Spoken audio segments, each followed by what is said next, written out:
안녕하십니까. KDI 정규철입니다. 날씨가 상당히 좋습니다. 오늘 이렇게 와주셔서 감사드리고요. 저희가 오늘 상반기 전망을 준비했고, 이 전망 발표 이전에 현안 분석 재편을 이제 미리 발표했습니다. 주로 대외 경제 상황에 대한 그 실물 경제, 그리고 금융시장에 대한 영향, 그리고 미국 금리 인상에 대한 영향을 이제 말씀을 드렸고, 오늘은 2022년 그리고 2023년 경제 전망에 대해서 말씀드릴 예정입니다. 오늘 전망에 대한 설명은 그 전망 작업을 주도적으로 해주신 허진욱 전망 총괄께서 말씀해 주시겠습니다.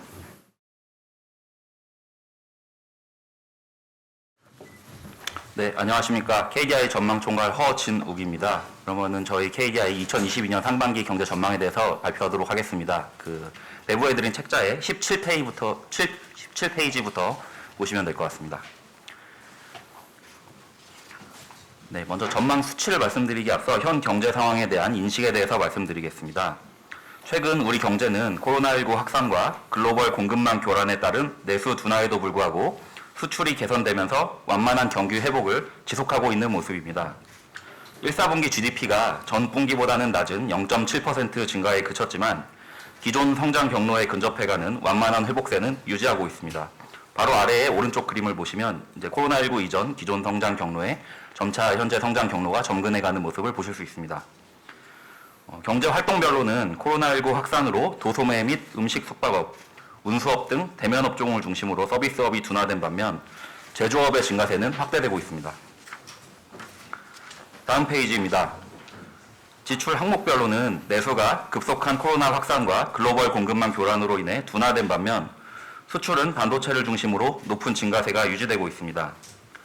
민간 소비가 코로나19 확산으로 회복세가 약해지고 설비 투자와 건설 투자는 글로벌 공급망 교란으로 인한 자동차 부품과 건설 자재 수급 불안 등으로 인해서 대폭 감소하였습니다. 수출은 글로벌 공급망 교란 등에 따라 자동차가 부진하였으나 반도체의 양호한 흐름은 지속되면서 높은 증가세를 유지하였습니다. 다음 페이지입니다. 수요 회복과 함께 공급 측 물가 압력이 경제 전반으로 확산되면서 기대 인플레이션이 상승하고 소비자 물가와 근원 물가의 상승률이 물가 안정 목표인 2%를 큰 폭으로 상회하고 있습니다. 한편 고용은 비대면 업종과 정부 일자리 사업과 밀접한 부문을 중심으로 취업자 수가 대폭 증가하는 등 양호한 모습이 지속되고 있습니다. 다음 페이지입니다. 우크라이나 사태로 인한 공급 충격이 지속되는 가운데 미국의 기준금리 인상 가속화, 중국의 경기 둔화 가능성 등 대외 여건은 급속히 악화되고 있는 상황입니다. 우크라이나 사태가 장기화되면서 원자재와 곡물 가격이 급등했고 미국은 높은 인플레이션이 장기화되면서 기준금리 인상을 점차 가속화하고 있습니다. 바로 아래 오른쪽 그림 보시면 올해와 내년 미국의 기준금리 경로에 대한 시장의 전망이 최근으로 올수록 점차 상향 조정되어 가고 있음을 보실 수가 있습니다. 중국은 코로나19 확산에 대응하여 주요 도시를 봉쇄하는 극단적인 방역 정책을 운용하면서 경제 심리가 악화되는 등 경기 둔화의 가능성이 높아지고 있습니다. 다음 페이지에 대내적으로는 수입 물가 상승에 따른 실질 구매력의 저하와 시장 금리 상승이 내수 경기를 제약할 수 있습니다. 최근 수입 물가 급등에 따른 교역 조건의 악화는 실질 국내 총소득의 증가세 둔화와 국내 경제 주체의 구매력 약화로 이어지면서 내수 경기의 하방 요인으로 작용하고 있습니다. 특히 코로나19 위기에서 민간 부채가 급증한 가운데 시장 금리는 상승하면서 민간 소비와 기업 투자의 여력이 제약될 수 있을 것으로 판단됩니다. 다음 페이지 22페이지입니다. 지금까지 말씀드린 대내외 여건을 종합적으로 감안했을 때 향후 우리 경제는 대외 위험 요인에도 불구하고 민간 소비를 중심으로 완만한 경기 회복세가 지속될 것으로 판단됩니다. 글로벌 공급망 교란, 글로벌 경기 둔화 등으로 수출과 투자의 여건이 악화되는 가운데 에너지와 식료품 가격이 높은 수준을 유지하면서 우리나라의 인플레이션은 상당한 상승 압력을 받고 있는 상황입니다. 그렇지만 코로나19 확산으로 크게 억제되었던 민간 소비가 향후 반등하면서 서비스업을 중심으로 완만한 경기 회복세가 지속될 것으로 예상됩니다. 그리고 코로나19 위기 이후 우리 경제의 성장을 이끌어왔던 수출의 증가세는 점차 둔화되면서 향후 경기 회복의 동력이 지금까지는 수출이었다면 앞으로는 민간 소비로 전환될 것으로 예상됩니다. 이러한 상황에서 거시경제 정책은 경기가 회복되고 있음을 감안하여 그동안 완화적으로 수행되었던 정책을 점차 정상화하는 한편 높은 인플레이션과 급증한 부채를 관리하는 정책을 수행할 필요가 있겠습니다. 통화정책은 기대 인플레이션이 물가 안정 목표 수준에서 유지될 수 있도록 기준금리를 점진적으로 인상하는 것이 바람직할 것으로 판단됩니다. 재정정책은 취약계층을 보호하는 정책은 지속하되 경기 회복세와 높은 물가 상승세를 고려하여 경기 부양책은 당분간 지양하는 것이 바람직할 것으로 판단됩니다. 금융정책은 거시 건전성 강화 기조를 유지하면서 위기 대응 여력을 확보하는 방향으로 수행하는 것이 바람직할 것으로 판단됩니다. 다음 페이지입니다. 우리 경제가 코로나19 위기에서 벗어나면서 새로운 사회 경제 환경에 직면하고 있는데 중장기적인 경제 구조 개혁에 정책적인 역량을 집중할 필요가 있겠습니다. 현재 우리 경제에는 인구 구조의 변화, 양극화 문제, 글로벌 가치 사슬의 재편, 기후 위기 등 시급한 대응이 요구되는 구조적인 문제가 산적해 있는 상황입니다. 이러한 우리 경제의 구조적인 문제는 이해 당사자 간의 갈등을 내포하고 있는 경우가 많기 때문에 경제 주체들의 협력과 이해를 이끄는 리더십이 발휘될 필요가 있습니다. 이와 함께 전 세계가 직면하고 있는 구조적 문제에 대응하여 국제 공조를 위한 노력도 지속하는 것이 바람직하겠습니다. 다음으로 이제 2022년과 23년 국내 경제 전망에 대해서 말씀드리겠습니다. 자료의 27페이지를 보시면 되겠습니다.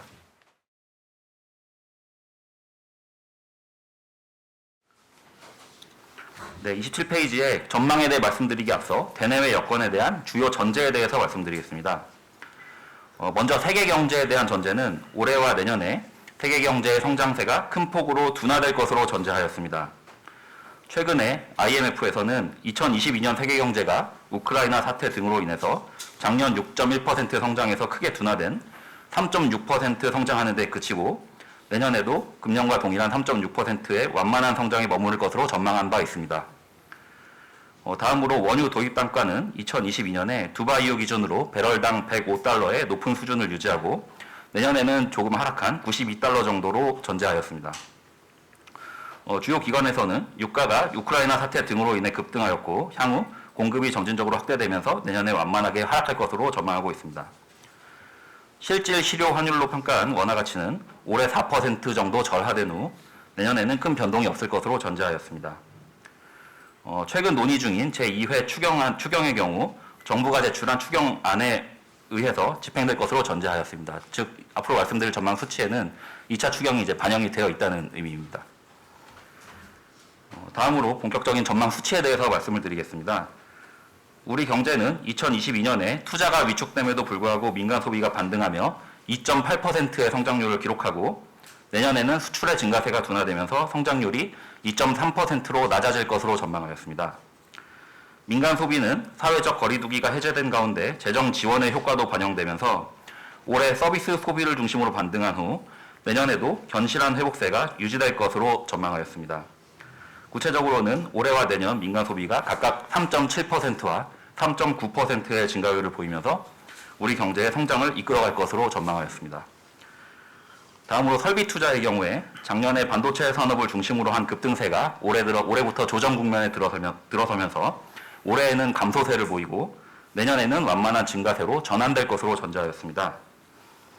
설비 투자는 작년도에 호황에 따른 기저효과에 주로 기인을 해서 올해는 마이너스 4%로 감소를 기록한 후에 내년에는 플러스 2.4%의 증가율을 기록할 것으로 전망하였습니다. 다음 페이지 28페이지입니다. 건설 투자의 경우에는 올해 건설 비용의 상승으로 부진한 흐름을 보인 후 내년에는 건설 자재 수급 상황이 개선되면서 부진이 완화될 것으로 전망하였습니다. 건설 투자는 작년에 마이너스 1.5%의 감소를 기록했고 올해에도 마이너스 1.3%의 감소를 기록한 후 내년에는 플러스 2.3%의 증가로 전환될 것으로 전망했습니다. 다음으로 수출입의 경우에 국가 간 인적 이동이 점진적으로 재개되면서 서비스 부문에서는 개선될 것으로 전망을 했지만 대외 여건이 악화되면서 상품 부문을 중심으로 증가세는 점차 둔화될 것으로 전망했습니다. 수출은 올해 대외 수요 개선세가 약화되면서 작년 9.9%보다 낮은 5.1%의 증가율을 기록하고 내년에는 서비스 수출을 중심으로 2.8% 증가할 것으로 예상했습니다. 수입은 올해 가격 상승과 투자 감소의 영향으로 작년 8.5%보다 낮은 4.9%의 증가율을 기록한 후 내년에는 서비스 수입을 중심으로 4.8% 증가할 것으로 전망했습니다. 다음으로 경상수지입니다. 경상수지는 올해 들어 수출입 물량의 증가세가 둔화되는 가운데 교역 조건은 악화되면서 작년보다 흑자폭이 크게 축소되고 내년에는 교역 조건은 일부 개선되겠지만 서비스 수입이 크게 증가하면서 흑자폭은 소폭 반등하는 데 그칠 것으로 전망했습니다.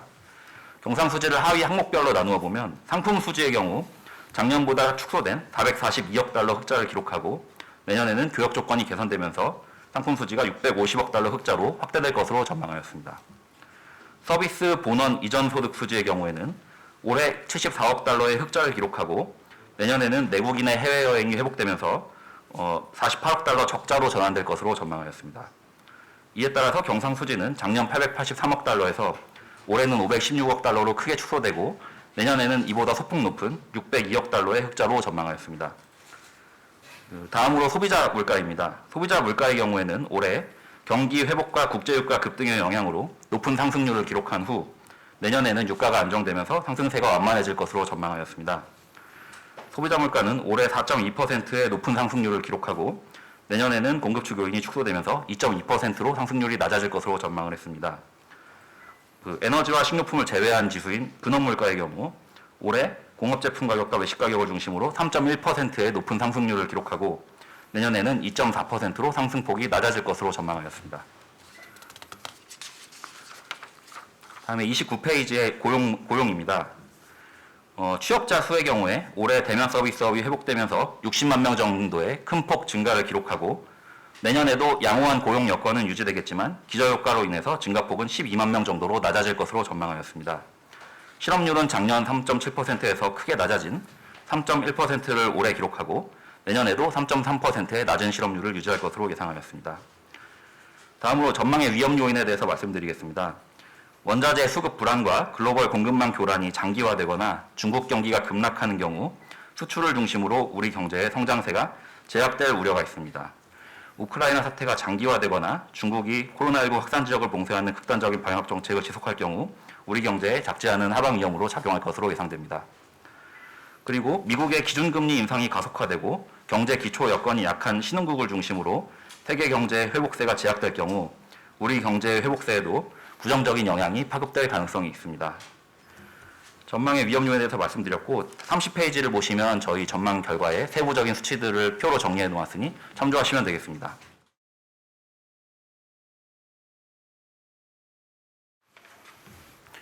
다음으로 정책 방향에 대해서 말씀드리겠습니다. 자료의 33페이지부터 시작합니다.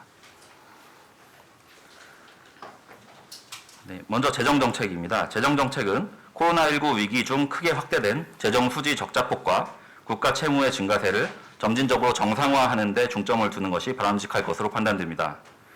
코로나19 확산이 통제되고 경기 회복세가 예상되는 상황이기 때문에 그동안 확장적으로 운영했던 재정정책 기조를 점차 정상화하는 것이 바람직하겠습니다. 당분간 경기를 뒷받침하기 위한 재정 지출의 필요성은 낮은 것으로 판단이 되며 최근의 물가 상승세와 재정 상황을 고려하여 추가 재정 부담에는 신중할 필요가 있겠습니다. 다음 34페이지입니다. 코로나19 방역 조치에 따른 피해 보상은 불가피하나 재정의 지속 가능성을 위해 재정 지출은 재정 수입의 단기적인 변동보다는 지출 수요에 기반하여 결정될 필요가 있습니다. 최근에 발표된 제2회 추가경정 예산안에서 소상공인 피해 보상과 방역 보강을 위해 편성된 재정 지출은 그 필요성이 높은 것으로 저희도 판단하고 있습니다. 이러한 재정 지출 규모에 대해서 논의가 될 때 재정 지출의 필요성과 우선순위에 기반하여 재정 지출 규모를 결정하는 것이 재정의 지속 가능성과 경기 대응 측면에서 바람직하겠습니다.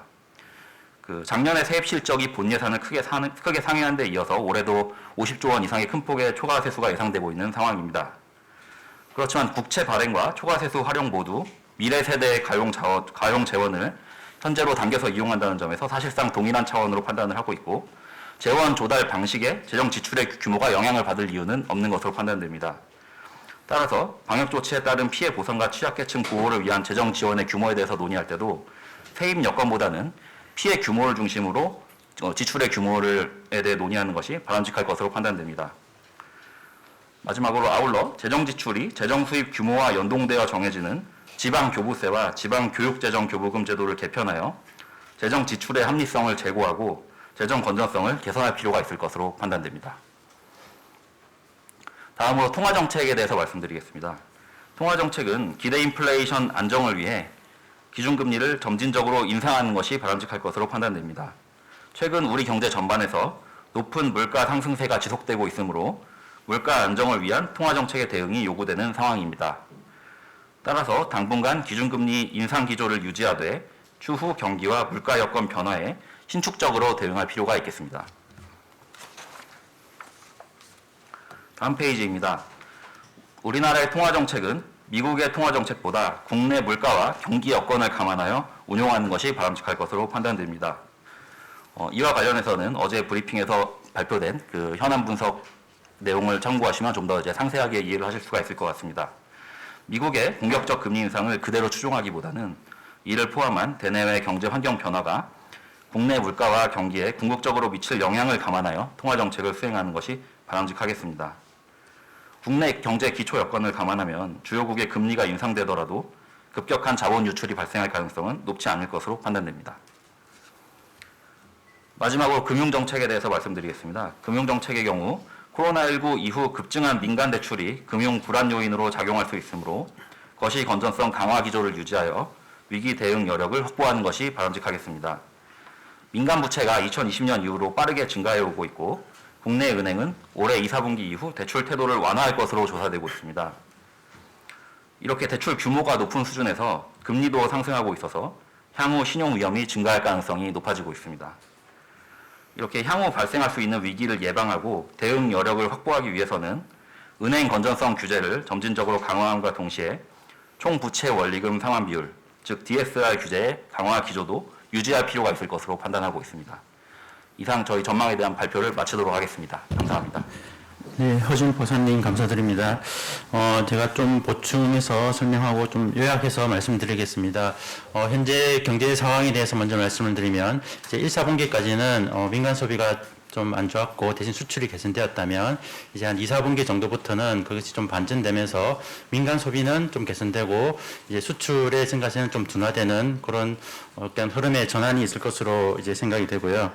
경제 전망에 대해서 말씀을 드리면 작년 11월에 2022년 경제 성장률을 3.0%로 발표했는데 이번에 0.2%포인트 하향 조정한 2.8%로 이제 수정하였습니다. 그 원인은 이제 크게 저희가 한 4가지 정도로 볼 수 있을 것인데요. 작년 11월에 볼 때보다는 이제 1, 4분기 민간 소비가 좀 안 좋았던 그런 측면이 이제 좀 반영이 되었고요. 그리고 이제 원자재 가격 상승이 좀 지속되면서 이제 수입 물가가 올라가고 그것이 국내 경제 하방 요인으로 좀 작용했습니다. 그리고 이에 따라서 미국 그리고 한국의 금리가 인상되고 시장 금리가 인상된 점도 경기 하방 요인으로 작용했고요. 그다음에 이제 대외 여건이 좀 많이 안 좋아지면서 좀 수출에 좀 부정적인 영향이 발생한 그 부분을 반영해서 이제 전망치를 조정했다는 말씀을 드리고 정책 방향에 대해서는 지금 뭐 추경에서 이제 논의되고 있는 뭐 소상공인 지원이라든지 이런 것은 뭐 저희도 필요하다고 생각하지만 재정 지출과 수입이 단기적으로 이렇게 크게 연동될 필요는 없다고 생각합니다. 뭐 중장기적으로 보면 뭐 지출과 수입이 뭐 따로 갈 수는 없을 것인데요. 단기적으로 뭐 세수가 크게 거쳐졌다고 해서 뭐 그 규모를 생각하기보다는 지출 자체가 필요한 것인가, 얼마가 필요한 것인가, 이 부분에 조금 더 중점을 두고 논의되면 좋겠다는 그 말씀을 드리고, 특히 뭐 지방교부금이라든지 지방교육재정교부금은 지출의 필요성이 아니라 세입 여건이 좋아지면 같이 지출이 증가하는 그런 부분은 좀 개선될 필요가 있다고 생각하고, 이 부분은 사실 법률 개정이 필요한 사항입니다. 뭐 통화정책은 말씀드렸듯이 물가 상승세가 높기 때문에 이 부분을 조정하기 위해서 기준금리 인상은 뭐 필요할 것이고요. 그렇지만 미국처럼 그렇게 가파른 금리 인상이 요구되는 상황은 아니다 이렇게 말씀을 드리고 금융정책도 지금 그 불확실성이 좀 높아지고 있는데 이러한 점에 대비해서 좀 건전성 규제를 좀 강화하는 기조는 유지되면 좋겠다 이렇게 생각해봤습니다. 네, 이상 발표는 이 정도로 마치겠습니다.